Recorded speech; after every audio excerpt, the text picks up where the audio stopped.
पहली दफा पाकिस्तान का प्राइम मिनिस्टर ओआईसी की मीटिंग में जाता है, यूनाइटेड नेशंस की जनरल असेंबली में जाता है और क्या कहता है?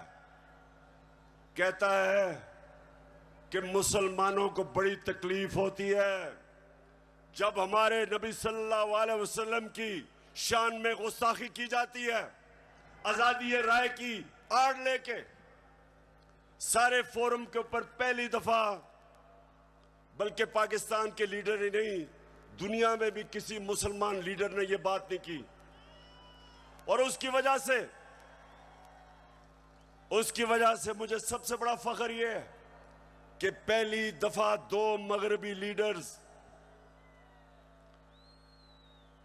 रूस के प्रेसिडेंट पुतिन और कनाडा का जस्टिन ट्रूडो प्राइम मिनिस्टर, दोनों ने स्टेटमेंट दी कि आप आजादी राय की आड़ लेके हमारे नबी सल्लल्लाहु अलैहि वसल्लम की शान में गुस्ताखी नहीं कर सकते। ये कभी पहले नहीं हुआ।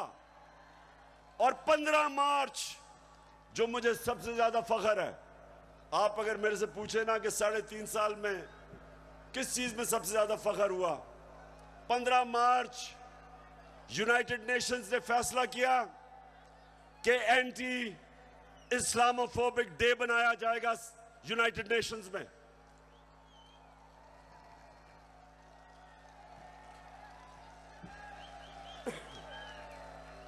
तो मेरे पाकिस्तानियों, ये वो लोग जो आदी हुए थे,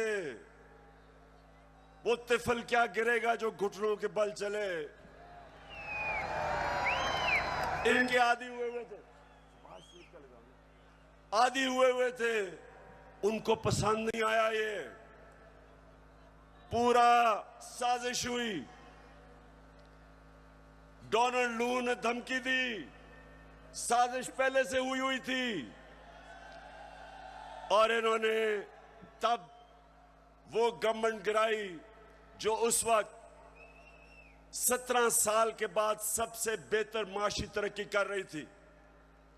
17 साल के बाद आखिरी 2 साल में 5.6% और 6% पाकिस्तान इकोनॉमिकली हमारी ग्रोथ रेट थी, हमारी दौलत में इजाफा था।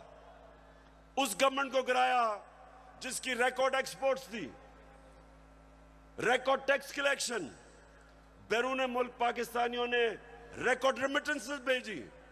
उस गवर्नमेंट को इन्होंने गिराया। किसानों के लिए बेहतरीन जो हमने पैकेजेस दिए, रिकॉर्ड फसलें हुई, उस गवर्नमेंट को इन्होंने गिराया। और उन्होंने गिराया इसलिए कि इनको इमरान खान नहीं चाहिए था, इनको चेरी ब्लॉसम चाहिए था।